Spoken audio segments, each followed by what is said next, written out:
Boa noite. Baixada Fluminense, Estado do Rio de Janeiro. No Linha Direta de hoje, você pode ajudar a polícia a resolver um mistério.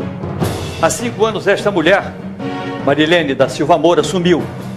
A última vez que ela foi vista foi aqui no quarto onde ela morava, na cidade de Belford Roxo. Você vai conhecer agora as últimas horas de Marilene antes do seu desaparecimento. Eu tinha esperança dela voltar um dia. Só que anos passaram, essa esperança acabou. Ela me faz muita falta, porque ela era minha amiga, minha companheira. Eu me dava muito bem com ela.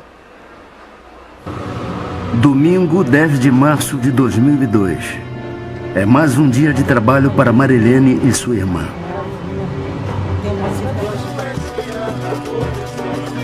Na mesma hora, Almir, o marido de Marilene, comemora seu aniversário de 44 anos. Ele tinha passado a tarde toda num churrasco com familiares dele. Tinha bebido o dia, praticamente o dia todo. Deixa eu te mostrar a carteira que eu comprei pra ele, ó. Sem saber da festa, Marilene faz planos para a noite. Nossa, aí linda, vai adorar. Ela tinha chegado pra mim e falado que ia comemorar o aniversário dele aqui quando nós chegássemos, que ela tinha comprado uma caixa de cerveja, já que ele gostava de tomar cerveja. No meio da festa, Almir faz um pedido ao filho mais velho. Dá um abraço. Tinha pego emprestado o carro do filho do primeiro casamento, porque ele não tinha carro. Almir disse ao filho que pretendia usar o carro para passear com Marilene. Minutos depois, um dos convidados traz uma caixa para Almir.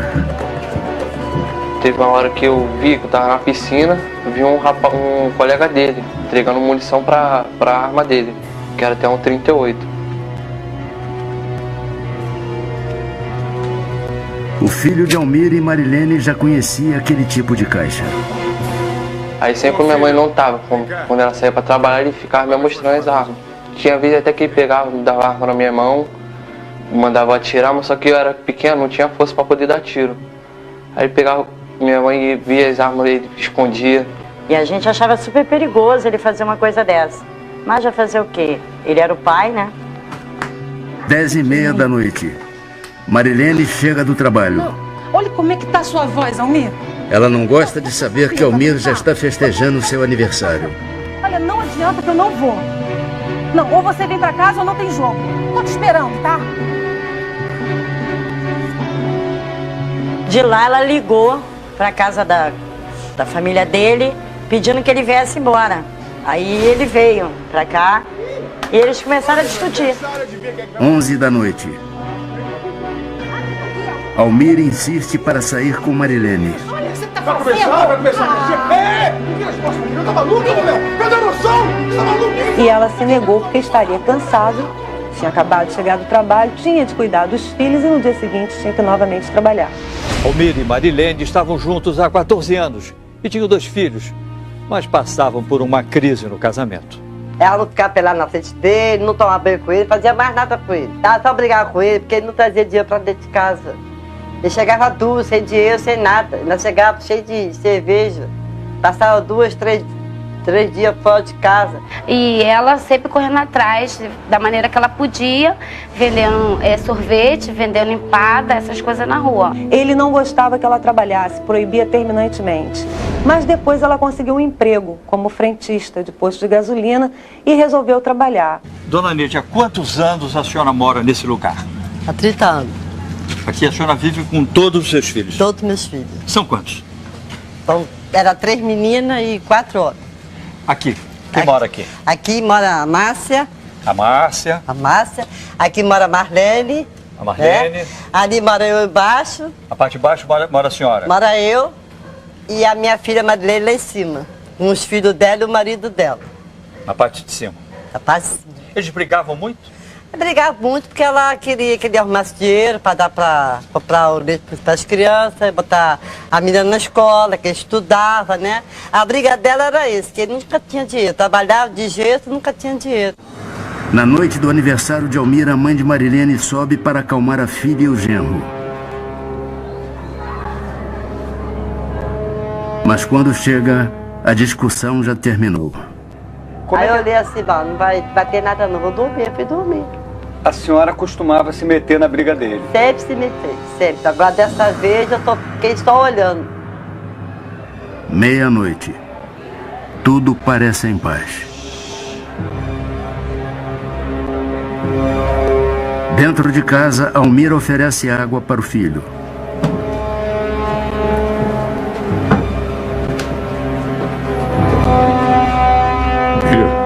Filho, bebe água, vai. Tá. Você acha que seu pai colocou alguma coisa naquela água para você dormir? Pô, com certeza. Deve ter colocado algum calmante, uma coisa pra gente dormir. Daí eu não lembro mais de nada. Meia-noite e 45.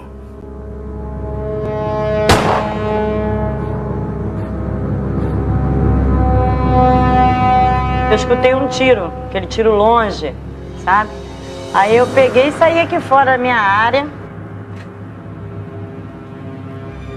As irmãs de Marilene não percebem nada de errado. Ouvi, é tiro, não é? Acho que é. As crianças em casa. Em seguida, as duas vão dormir. E dei uma olhada lá pra cima. Mas estava tudo escuro, né? Sem movimento, sem barulho nenhum. Falei, não deve ter sido aqui, deve ter sido na rua. Que é um lugar que você é normal e natural você ouvir tiro. 3 da madrugada. Uma luz forte atrai a curiosidade de um vizinho. Eu estava deitado aqui nessa posição com a cabeça para cá e vi um farol iluminando aqui essa região toda daqui. Então levantei da minha rede, né, e vi até aqui ao portão e observei ele empurrando o carro de dentro da garagem para fora. Almir está sozinho. Aí então que ele veio fechar a garagem e ligar o veículo fora da garagem, aqui na rua já. Tá tudo bem, pai? 5 da manhã. Almir devolve o carro para o filho. Vou trabalhar. O último que teve contato com o pai foi ele. E o carro ficou com ele, naturalmente, o pai falou alguma coisa e jamais ele ia querer falar, que é pai. 6 horas, centro do Rio de Janeiro. Almir surpreende seu patrão. Ô, Almir, já chegou, rapaz? Cheguei, bem cedo hoje. Ele chegou para trabalhar normalmente, mas antecipou muito o horário. Marilene! Marilene! 7h45. Subir essa escada. A mãe de Marilene procura a filha e leva um susto. O que você tá fazendo aí em cima? Desce só daí, menino. Marilene sumiu e seus filhos estão trancados em casa. Desce aí, menino. O que é isso, menino?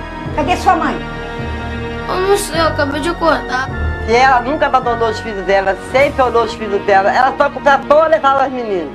Se ela ia na rua, ela levava as crianças. Nunca deixou com ninguém. O que tá acontecendo com essa porta que tá trancada? Foi papai e mamãe que trancaram. A mãe de Marilene logo tem certeza de que alguma coisa está errada. Saíram, nunca saíram. Quando eu desci da escada, assim, logo no começo, eu vi uns picos de sangue. Uns picos de sangue, né? Eu comecei a fazer escândalo. Gente, a Marilene não tá aqui, eu acho que o Almir matou ela. O rastro de sangue seguia por essa escada e continuava até o quintal. O carro estava virado para dentro do quintal. E o sangue termina até onde vai o porta-mala e não na porta do carro. Se fosse um ter ferido o outro, ela feriu ele ou ele feriu ela, eles poderiam ter ido socorrer. Se ele feriu ela na intenção de socorrê-la, ele não botaria ela no porta-mala. Colocaria no banco de trás ou no banco da frente. Os parentes de Marilene foram até esta delegacia, onde registraram o desaparecimento dela. Passou 9, 10 horas, 11 horas, meio-dia, já era para eles terem aparecido. Ainda mais que deixaram 2 crianças pequenas trancadas. Meio-dia. O patrão estranha o comportamento de Almir. Tudo errado aqui. Inclusive tinha colocado uma peça ao contrário e eu achei ele um pouco nervoso, mas eu achava até que era em função de ter acontecido o aniversário dele, em função de algum cansaço de bebida, alguma coisa assim, excesso de bebida, coisas assim. Na casa de Almir, a polícia encontra uma arma. Depois nós ficamos sabendo que não foi essa arma que foi usada, que tinha sido um outro tipo de arma. Quer dizer, provavelmente ele deve ter levado com ele. Vó, a colcha. O filho de Almir e Marilene percebe que a roupa de cama foi trocada durante a noite. Ele desvirou o colchão, virou o colchão ao contrário, de forma que alguém chegasse e não constatasse nada. Só que nós viramos o colchão e estava a mancha de sangue lá. Este é um pedaço do colchão da cama de Marilene. Durante quase 5 anos, ele ficou guardado numa delegacia. Assim que o Linha Direta começou a fazer uma reportagem sobre esse caso, o exame de DNA foi então finalmente realizado aqui neste laboratório da Universidade do Estado do Rio de Janeiro. E o resultado foi positivo. O sangue era mesmo de Marilene. Até alguns anos atrás, alguns promotores sequer denunciavam uma pessoa pela prática de homicídio quando não havia o corpo e o respectivo exame. Hoje em dia, com o avanço tecnológico, com os exames como, por exemplo, de DNA, isso já se torna possível. A polícia também encontrou sangue na parede do quarto de Marilene. Vocês viram sangue na escada, na varanda e depois na parede do quarto. Por que vocês não foram logo atrás do Almir? Devido ser pouco a quantidade de sangue, nós não tínhamos a noção que pudesse ter acontecido esse fato, né? Então a gente achamos o quê? Ou ela machucou ele, ou ele machucou ela, tanto que eles brigavam muito nesse dia. Nós preferimos aguardar a volta deles, né? Como se um fosse socorrer o outro. Mediante a demora, é que nós resolvemos chamar a polícia, porque começou a preocupação ser maior. Certo. Até logo então. Um abraço. 2 da tarde, Almir deixa o trabalho. Ele só precisa voltar no fim da tarde.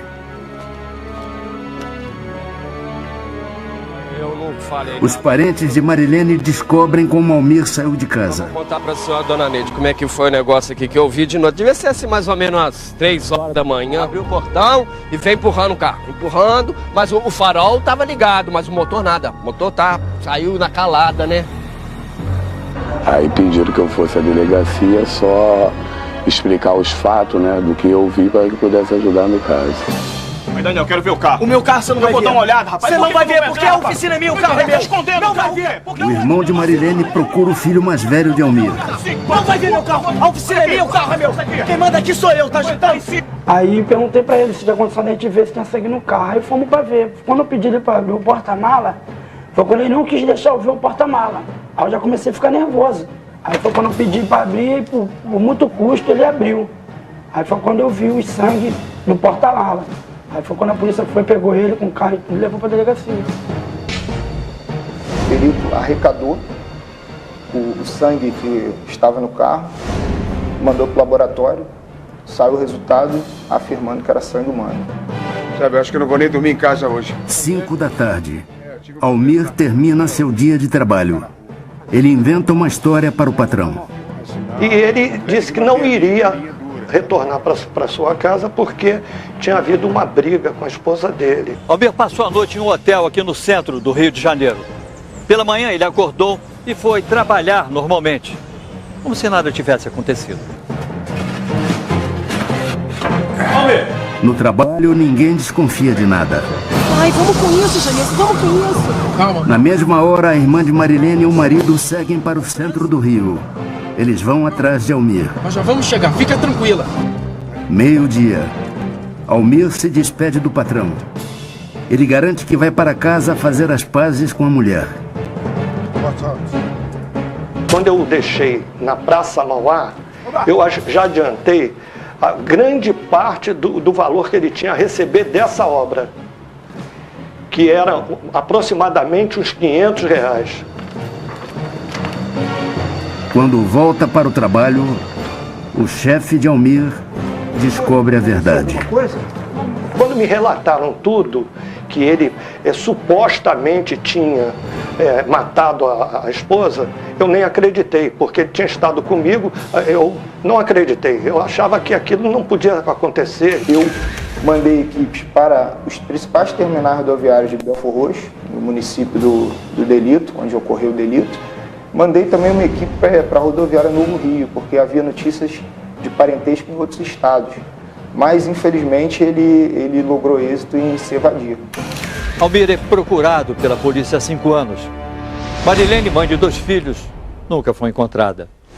Pra mim, ela tá morta. Aonde ele jogou, não sei. Se enterrou. O que ele fez, o que ele não fez com ela. Vou morrer sem saber onde está minha filha. Olha, a geografia da Baixada Fluminense favorece e muito o desaparecimento dos corpos, por várias razões. Existem aqui, por exemplo, em Belfor Roxo, locais, como a favela do Gogó da Ema, onde tem poços. Foram retirados cerca de 40, 50 cadáveres desse poço, muitos jamais sendo reconhecido sequer a identidade da vítima. A filhinha dela, que hoje está com 9 anos, então por várias vezes eu já peguei a menina em algum canto escondida chorando.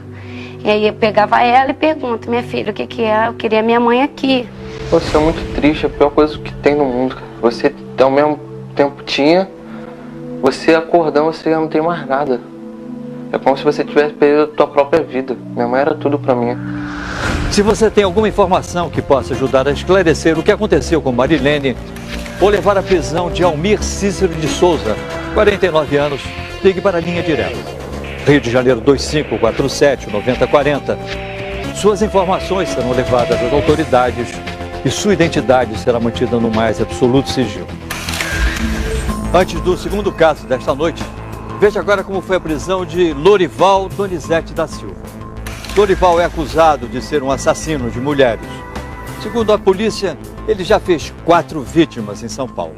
É uma notícia que eu esperava todos os dias acontecer e hoje, graças a Deus, eu recebi. Segundo a acusação, Lorival agia sempre da mesma forma.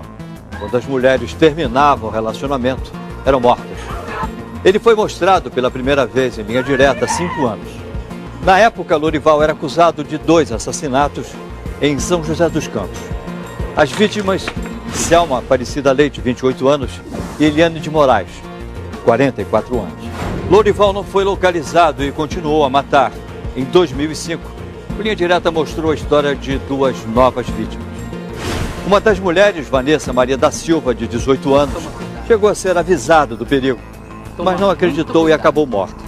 Graças à imagem de Lorival no programa Linha Direta, uma testemunha, um cidadão lá daquela cidade visualizou e ligou para a delegacia. Lorival foi preso em um posto de gasolina na cidade de Igaratá, São Paulo. Ele usava documentos falsos e ainda tentou fugir. Na delegacia, Lorival negou todos os crimes. Mesmo com a prisão dele, a polícia não conseguiu descobrir o que aconteceu com Guilmar Lírio de Oliveira, de 62 anos, que pode ter sido sua última vítima. Ela está desaparecida há 2 anos. Assista agora ao segundo caso desta noite. Uma carta de amor se junta a outras. Elas cruzam o Brasil com promessas e sonhos. O carteiro João se orgulha de entregar uma por uma. Eu achava que Deus tinha abençoado ele, né, com um emprego. João conhece bem a vizinhança.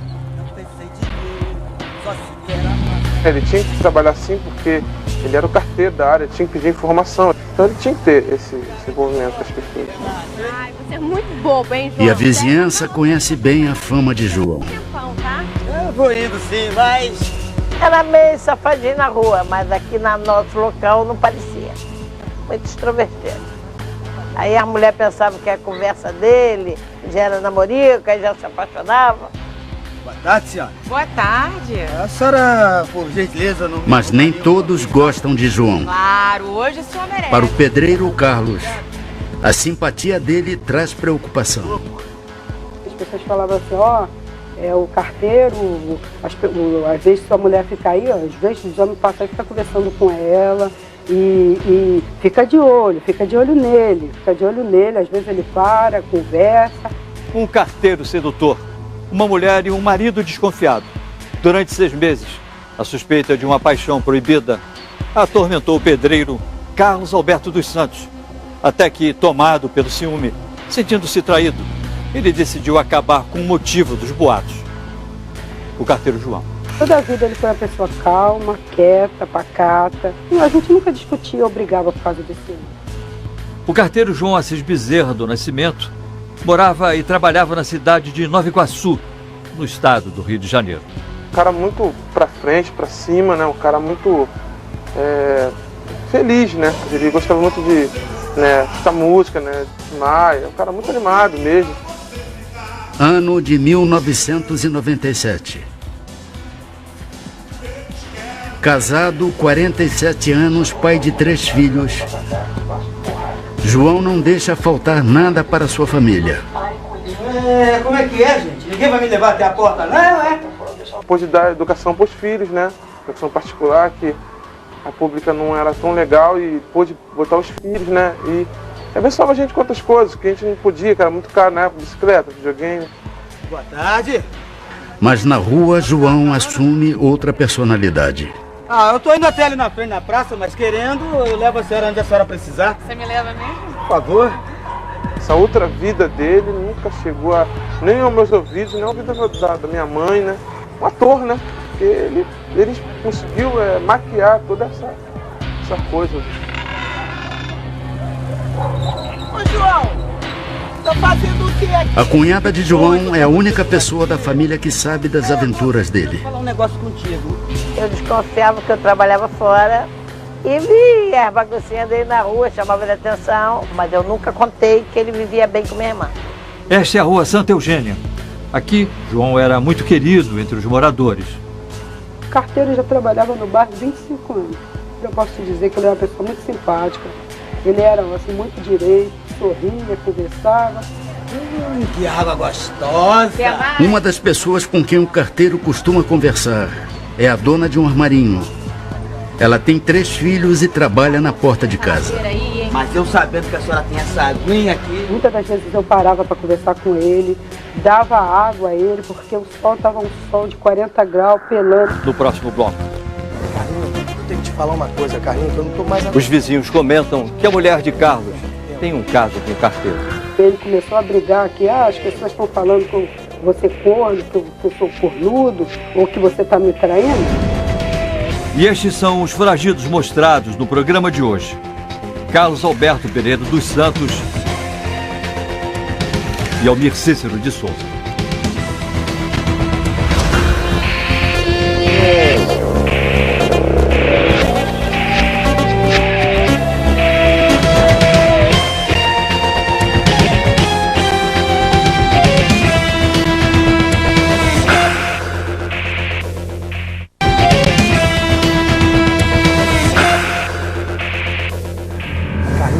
Tenho que te falar uma coisa, Carlinhos, que eu não tô mais aguentando.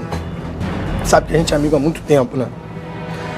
Aquele carteiro, cara, aquele carteiro...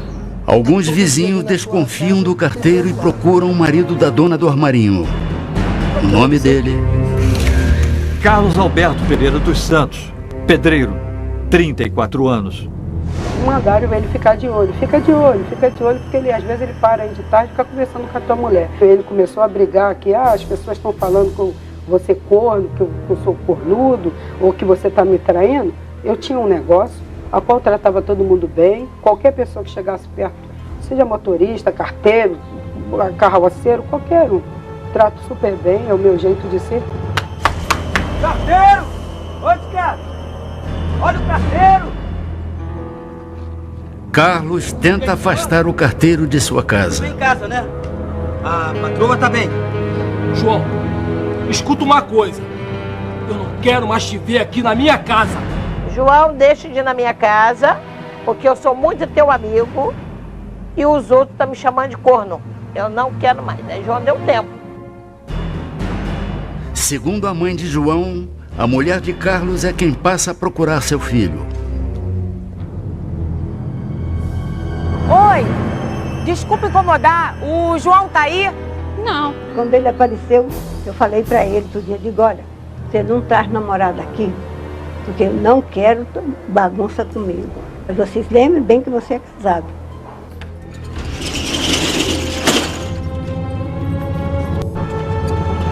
Carlos proíbe a mulher de receber cartas. Para evitar o contato com o carteiro, ele fecha o armarinho. Eu ainda falei pro carteiro assim na época, eu não vou apanhar mais correspondência. O senhor, quando o senhor passar, o senhor joga a correspondência pela caixa, porque o meu esposo ele tá meio cismado com o senhor. Aquela ali. Posso ver? Setembro de 1997.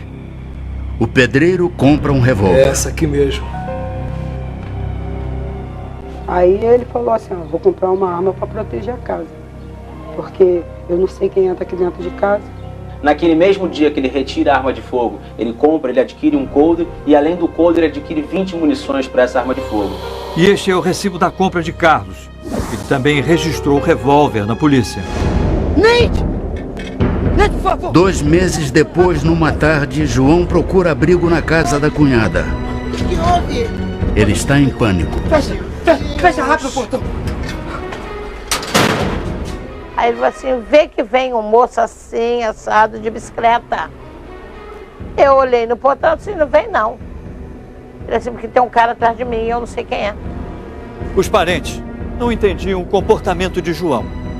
O carteiro parecia preocupado, fazia caminhos diferentes, mudou seu horário de trabalho e anunciou a intenção de se transferir para uma outra cidade depois do Natal. Só que João não teve tempo para isso. 22 de dezembro de 1997. Enquanto a cidade se enfeita para o Natal, o carteiro sai para trabalhar pela última vez.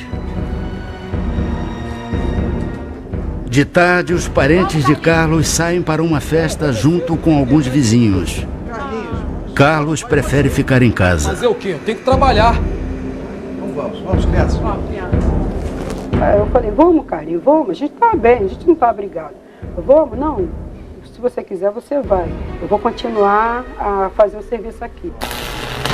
Para terminar o trabalho, Carlos chama um vizinho. O trabalho não demorou muito e o vizinho de Carlos logo foi embora. Segundo o vizinho, ao se despedir, o pedreiro fez um estranho comentário. Ele disse que iria resolver um assunto que estava engasgado há 6 meses. Ele pede para esse vizinho ir embora, né, porque estaria ajudando ele numa obra, pede para ele ir embora porque teria que ter um particular, né, uma conversa particular com uma pessoa. Nessa hora, o carteiro João chega à rua de Carlos.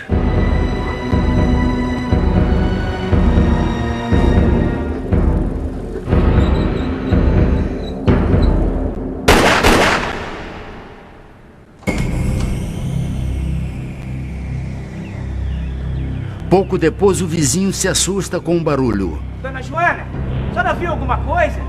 Ouvi, foi tiro, não foi? Eu acho que foi. Parece que veio lá da casa do Carlinho.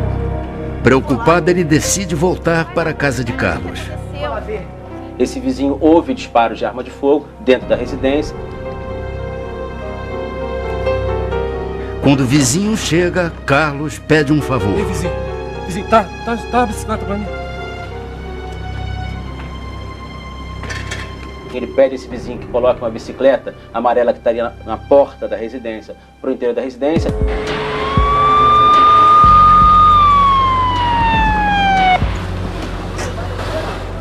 A polícia é avisada sobre o barulho de tiros e decide investigar. Carlos não demonstra nenhum nervosismo. A senhora viu alguma coisa? Tiro? Eu vi tiro nenhum não. Ele não esboçou nenhuma reação que o condenasse. O que dissesse assim, Carlinhos fez alguma coisa de errado. Pode ficar à vontade aí, tá? Quer mais água? Não. No meio de tantos policiais, só Carlos sabe o que aconteceu com o carteiro. Essa história de tiro aqui não aconteceu mesmo. 2 horas depois, a mulher de Carlos volta da festa. Moço, o que é isso? O que tá acontecendo aqui?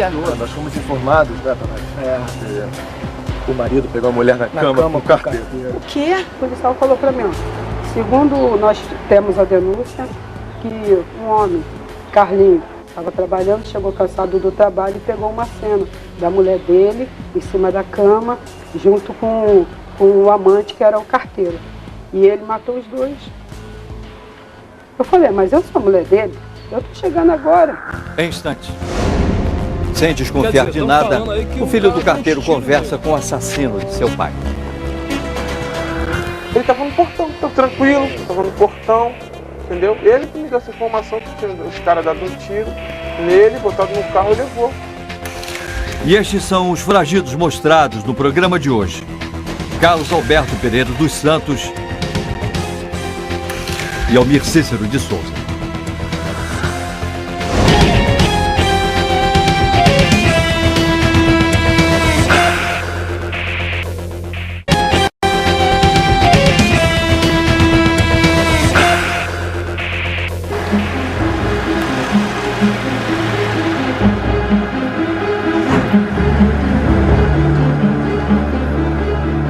A notícia de um crime envolvendo o carteiro chega ao filho dele. O jovem vai até o local e, sem desconfiar de nada, conversa com o assassino de seu pai. O cara deu uns tiros nele. Ele tava no portão, tava tranquilo, tava no portão, entendeu? Ele que me deu essa informação que tinha os caras dado um tiro nele, botado no carro e levou, né, para outro lugar. Depois de 6 horas de buscas, a polícia não encontrou nenhum sinal de João. Enquanto os parentes do carteiro se desesperavam em busca de informações sobre ele, Carlos continuou sua rotina normalmente. Ele falou assim, não aconteceu nada. Aconteceu o seguinte, aconteceu que estão falando que eu matei um cara aí, mas não fui eu. Esse Carlos deve ter sido outro. Que loucura aquela polícia toda, hein, Carlinhos? Na manhã seguinte, o pedreiro dá uma carona para um amigo até o trabalho. Aí, o pessoal escutou, hein? O policial me perguntou, eu não vi nem ouvi nada, cara. Ele tranquilão, conversando comigo, isso é doideira, maluquice. Valeu, amigo. Um abraço, Vai tá? com Deus, amigo.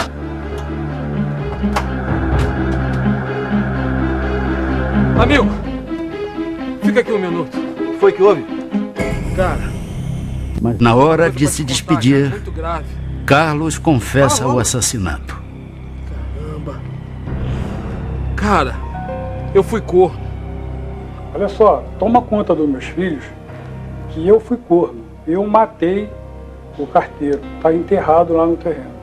Eu entrei no meu serviço, falei com o meu chefe e nós fomos para a delegacia para poder denunciar ele, para dizer onde estava o corpo, e desvendar toda essa história, né?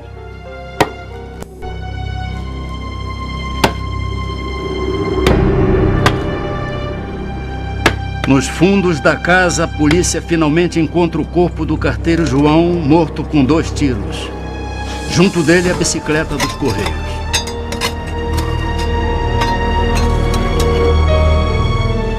Uma pessoa que, de alguma forma, passou algum tempo pensando, né, preparando, né, um terreno para a prática do crime, revela uma periculosidade, ou seja, pode não ser uma periculosidade aparente, mas revela uma pessoa que tem a capacidade, né, de articular a morte.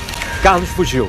Em entrevista ao repórter Marcelo Moscovitz, a mulher dele, que não quis se identificar, disse que não encontrou mais o marido e negou o caso com o carteiro. Ele ligou para mim. Ele falou assim, eu posso voltar para casa? Eu falei, depois de tudo que você fez, você quer voltar para casa? Eu nunca fui para o hotel, nunca saí com carteiro, nunca tive envolvimento nenhum com ele. Porque no seu depoimento na polícia a senhora diz que ele assediava.